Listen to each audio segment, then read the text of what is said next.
teman-teman, salam pejuang ASN. Video kali ini kita akan membahas kegelisahan teman-teman yang sudah terlanjur mendaftar CPNS namun sudah terdata dalam pangkalan database BKN. Mari kita analisa bersama.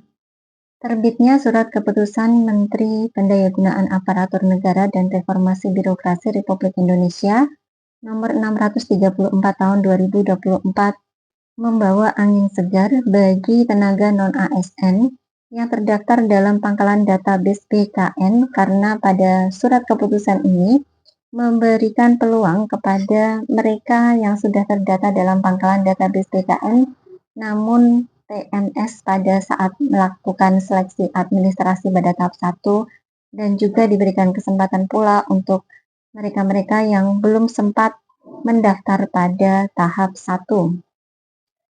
Pemerintah menargetkan 3 sasaran yang akan diberi kesempatan untuk melakukan pendaftaran kembali, yaitu yang pertama adalah untuk non-ASN database BKN yang tidak memenuhi syarat atau TMS pada saat seleksi administrasi pengadaan P3K tahap 1. Kemudian yang kedua, tidak memenuhi syarat atau TMS pada seleksi administrasi pengadaan CPNS. Dan yang ketiga, belum melamar pada seleksi pengadaan ASN di 2024 ini. Namun sayangnya dalam surat keputusan ini tidak menyebutkan bahwa mereka, tenaga non-ASN yang sudah terdata dalam pangkalan database BKN, yang sudah terlanjur mengikuti tes SKD maupun SKB, apakah nanti akan diberikan kesempatan yang sama untuk dapat mendaftar kembali atau tidak, belum ada keputusan dari pemerintah. Ini terkait dengan upaya kita untuk menyelesaikan tenaga non-ASN yang ada saat ini. Oleh sebab itu nanti saya akan menyampaikan beberapa poinnya saja. Namun harapannya nanti Bapak Ibu sekalian nanti secara teknis oleh tim dari Menpan, dari Pak Asdet, dari Pak Suryo, dan dari BKN itu supaya menyampaikan lebih teknis lagi. Dan ini harus betul-betul dipahami. Karena ini adalah kita ingin menyelesaikan masalah dan upaya kita untuk menyelesaikan tenaga non-ASN. Nah, jika teman-teman semua mau mencermati apa yang disampaikan Bapak Abbas Subagja itu sebenarnya sudah bisa kita simpulkan bahwa pemerintah berupaya keras untuk betul-betul menyelesaikan penataan tenaga non-ASN agar 2024 ini semuanya adalah selesai. Maka dari itu, rapat tadi merupakan rapat awal sebelum munculnya surat keputusan dari Menpan RB yang kemudian mengakomodir teman-teman non-ASN database BKN yang TMS maupun yang belum mendaftar. Yang pertama ingin kami sampaikan bahwa komitmen pemerintah itu untuk penyelesaian tenaga non-ASN ini sudah cukup luar biasa. Salah satunya apa? Tadi kami dengan menyiapkan formasi sesuai dengan kebutuhan atau tuntutan khususnya untuk penyelesaian tenaga non-ASN. Kemudian juga kami harapkan bahwa pemerintah daerah itu harus memiliki komitmen terhadap pemetaan tenaga non-ASN sehingga optimalisasinya itu bisa kita capai. Dan kebijakan selanjutnya adalah ini pengaturan ini 100% untuk tenaga non-ASN. Namun apa yang terjadi, tadi ada juga banyak yang melamar, tadi dari melamar ke CPNS, kemudian dia tidak bisa kembali melamar ya. Kemudian juga pelamar jabatan melamar tidak sesuai dengan kualifikasi dan sebagainya. Nah, dari apa yang disampaikan tadi bahwa sudah jelas pemerintah itu berkomitmen untuk betul-betul menuntaskan sampai harus menghimbau untuk pemerintah daerah agar melakukan upaya terhadap optimalisasi yang sudah diberikan oleh pemerintah pusat, yaitu dengan kemudian menuntaskan tenaga non-ASN yang ada di instansi mereka masing-masing. Nah, teman-teman, dari sini bisa kita simpulkan bahwa untuk tenaga non-ASN yang sudah terdata dalam database BKN nanti semuanya akan dituntaskan oleh pemerintah. Bisa kita lihat bahwa untuk mereka-mereka yang tidak lulus seleksi administrasi pada saat pelaksanaan P3K tahap 1 maupun pada saat mereka mendaftar sebagai CPNS saja itu diakomodir.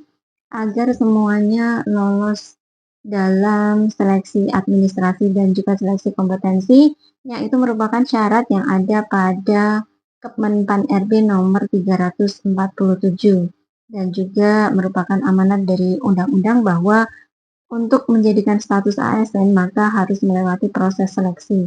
Nah, di mana kemudian diterjemahkan dalam Kemenpan RB nomor 347 ini bahwa untuk seleksi yang akan dilakukan pada pengadaan CASN 2024 ini adalah seleksi administrasi dan seleksi kompetensi. Jadi, menurut hemat saya, bahwa keseluruhan tenaga non-ASN ini akan nanti semuanya dituntaskan. Nah, kenapa saat ini tenaga non-ASN yang sudah terlanjur mendaftar pada CPNS kemudian sudah melaksanakan tes baik SKD maupun SKB namun gagal dalam perankingan, itu belum diakomodir oleh pemerintah karena pada saat ini pemerintah lebih memfokuskan kepada mereka-mereka yang belum melaksanakan tes karena itu merupakan amanat yang harus dilaksanakan untuk melewati fase agar bisa diangkat menjadi ASN. Pada saatnya nanti saya yakin bahwa untuk teman-teman yang sudah terdata dalam pangkalan database BKN, namun sudah terlanjur mengikuti seleksi CPNS, maka nanti akan ada skema khusus. Mungkin nilai yang akan dipergunakan adalah nilai dari SKD ataupun SKB teman-teman semua. Pada dasarnya teman-teman yang sudah mengikuti seleksi CPNS ini berarti sudah lolos dalam dua syarat utama yaitu lolos dalam seleksi administrasi kemudian sudah melaksanakan seleksi kompetensi. Jadi bisa dimungkinkan nanti teman-teman dalam pengumuman itu akan ada kode-kode tertentu seperti pada saat pengumuman CASN pada tahun-tahun sebelumnya mungkin ada kode P, kemudian ada kode R dan lain sebagainya. Kita tunggu saja mudah-mudahan memang ada skema khusus untuk teman-teman non ASN BKN. Seperti juga bisa kita simak dari penjelasan Bapak Suryo pada saat rapat bersama Bapak Abbas Bagja dan juga dari jajaran BKN menjelaskan juga bahwa ada sejumlah non-ASN database BKN yang belum mendaftar dan setelah ditelusuri ditemukan bahwa ada yang sudah tidak berminat dan ada juga yang sudah mendaftar menjadi CPNS. Nah, itu dimungkinkan dari sejumlah data tersebut nantinya akan menjadi tolak ukur, akan menjadi kebijakan berikutnya untuk teman-teman non-ASN database BKN yang sudah terlanjur mengikuti seleksi CPNS. Dari total 1,7 data teman-teman non-ASN yang ada di database BKN itu ada 405 itu tidak teridentifikasi untuk mendaftar pada P3K. Ada 71.000 itu mendaftar pada CPNS. Lalu kemudian ada 330.915 itu, ini orang-orang ini pada kemana tidak mendaftar. Lalu waktu di Bali kita konfirmasi dan kita sudah lakukan hadap mereka-mereka itu, kenapa mereka-mereka tidak mendaftar. Nah, lalu dari 1,7 yang mendaftar 1,3 juta, tetapi itu juga ada persoalan, ada 38.000 itu TMS. Nah, bagaimana solusinya? Ini kita sama-sama cari solusi bahwa untuk 405.000 dengan 38.000 sekian itu, ini mau dikemanakan orang-orang ini. Nah, Bapak-Ibu sekalian, 405.000 ini kita rencanakan untuk kita bolehkan bahwa mereka-mereka bisa mendaftar di tahap 2. Nah, jelas apa yang sudah disampaikan oleh Bapak Suryo tadi bahwa memang pemerintah berkomitmen untuk menuntaskan seluruhnya, maka dari itu kemudian dibuatlah akselerasi untuk sekitar 405.000 yang kemudian tidak mendaftar pada seleksi CASN ini termasuk diantaranya adalah 71.000 sekian itu yang sudah mendaftar sebagai CPNS atau mendaftar pada seleksi pengadaan CPNS 2024. Nantinya tentu akan ada skema khusus untuk mengatasi agar penuntasan terhadap non-ASN ini betul-betul tuntas sesuai dengan arahan, sesuai dengan amanat yang ada pada Undang-Undang ASN tahun 2023 yang lalu, di mana di pasal 66 itu menyatakan bahwa penataan seluruh tenaga honorer itu harus diselesaikan paling lambat 31 Desember 2024 ini. Dengan demikian teman-teman semua, para honorer database BKN yang kemudian sudah terlanjur mendaftar di seleksi CASN CPNS ini, teman-teman tidak usah risau, berdoa dan berpositif thinking, gunakan jalur langit. Mudah-mudahan dalam waktu dekat pemerintah nanti akan memberikan regulasi tentang bagaimana nanti untuk para non-ASN yang sudah terlanjur mendaftar CPNS ini, apakah akan bisa diakomodir atau tidak.